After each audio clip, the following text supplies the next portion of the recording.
Hello friends, കുഞ്ഞിനെ ഞാൻ അമ്മേനെ ഏൽപ്പിച്ചിട്ട് ഒന്ന് ടൗൺ വരെ പോവാണേ. അവനെ എന്തായാലും കൊണ്ടുപോകുന്നില്ല. അവൻ്റെ ക്ഷീണമൊക്കെ ഒന്ന് മാറി വരുന്നേ ഉള്ളൂ. പുറത്തെ കാറ്റും വെയിലൊക്കെ കൊണ്ട് അത് കൂടണ്ടല്ലോ. ഇവിടെ ഇടയ്ക്കിടെ ബസ്സൊന്നും ഇല്ലാത്തതുകൊണ്ട് ടൗൺ വരെ അച്ഛൻ കൊണ്ടുവിടാമെന്ന് പറഞ്ഞു. ടൗണിൽ എൻ്റെ 2 കൂട്ടുകാർ കൂടി ഉണ്ടേ. കൂട്ടുകാരെന്ന് പറഞ്ഞു കഴിഞ്ഞാൽ ചെറിയ കാലത്തെ ബന്ധമൊന്നുമല്ല കേട്ടോ. ഞങ്ങൾ 5ാം ക്ലാസ് മുതലേ ഒന്നിച്ചാണ്. ഇപ്പം ഏകദേശം ഒരു 10-12 കൊല്ലമായി ഞങ്ങളെ ഫ്രണ്ട്ഷിപ്പ് തുടർന്നുകൊണ്ടിരിക്കുകയാണ്.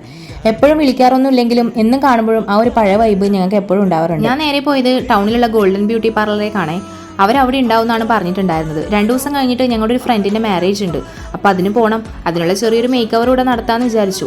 എൻ്റെ മാരേജിനൊക്കെ ബ്രൈഡൽ വർക്കൊക്കെ ചെയ്ത് ഇവിടുത്തെ ചേച്ചി തന്നെയാണ് കേട്ടോ. നല്ല വർക്കായിരുന്നേ. അപ്പോൾ ഓരോരുത്തരായി ത്രെഡിങ് ഒക്കെ ചെയ്തു. ഞാൻ പിന്നെ ഒരു ഹെയർ കട്ട് കൂടെ ചെയ്തു. ഒത്തിരി നാളായി ഹെയറൊക്കെ ഒന്ന് വെട്ടി. ഒരു 2 വർഷം മുമ്പാണ് ഞാൻ ഇത്രയൊക്കെ മുടി ഷോർട്ട് ചെയ്തിട്ടുണ്ടായിരുന്നത്. അത് കഴിഞ്ഞിട്ട് പിന്നെ ഞാൻ തന്നെ വെട്ടുമായിരുന്നു ചെയ്തിട്ടുണ്ടായിരുന്നത്.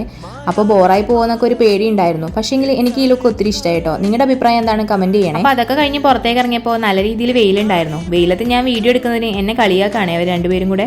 +1 +2 ഞാൻ പഠിച്ചത് ഇവിടെയായിരുന്നു. പിന്നെ ഞങ്ങൾ നേരെ പോയത് ഡ്രസ്സ് എടുക്കാൻ വേണ്ടിയിട്ടായിരുന്നേ. അധിക സമയമായതും അവിടെ തന്നെ ആയിരുന്നു. അത് പിന്നെ അങ്ങനെയാണല്ലോ അല്ലേ, നമുക്കൊരു സാറ്റിസ്ഫാക്ഷൻ കിട്ടുന്നത് വരെ നമ്മൾ ഡ്രസ്സ് നോക്കിക്കൊണ്ടിരിക്കും.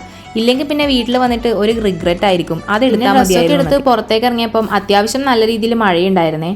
പക്ഷെങ്കിൽ കുട തുറക്കാൻ മടിയില്ല. ഞങ്ങൾ എന്ത് ചെയ്തു എന്ന് വെച്ച് കഴിഞ്ഞാൽ അവിടെ ഒരു കടേൻ്റെ അടുത്ത് കയറി നിന്നു കേട്ടോ. പിന്നെ അല്ലറ ചില്ലറ ഫാൻസി ഐറ്റംസ് ഒക്കെ വാങ്ങാനുണ്ടായിരുന്നു.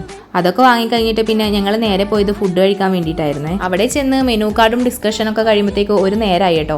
പിന്നെ അവസാനം ഞങ്ങൾ ഷവർമയിലേക്ക് അങ്ങ് എത്തി നിന്നു എന്ന് വേണമെങ്കിൽ പറയാം. പിന്നെ അവിടുന്ന് ഫുഡൊക്കെ കഴിച്ചിട്ട് ഞങ്ങൾ പുറത്തേക്ക് ഇറങ്ങി. പിന്നെ അങ്ങോട്ടേക്ക് പോകാനായിട്ട് ബസ് ഇല്ലാത്തതുകൊണ്ട് ഞാൻ അച്ഛനെ വിളിച്ചു കേട്ടോ. അച്ഛൻ എന്നെ കൂട്ടാനായിട്ട് വന്നിട്ടുണ്ടായിരുന്നു. അവർക്ക് 2 പേർക്കും നടന്നു പോകാനുള്ള ദൂരേ ഉള്ളൂ കേട്ടോ. അപ്പോൾ ഇന്നത്തെ വിശേഷങ്ങൾ ഇത്രയൊക്കെ തന്നെയാണ്. ചാനൽ ആദ്യമായിട്ട് കാണുന്നവരാണെങ്കിൽ ചാനൽ ഒന്ന് സബ്സ്ക്രൈബ് കൂടെ ചെയ്യണേ.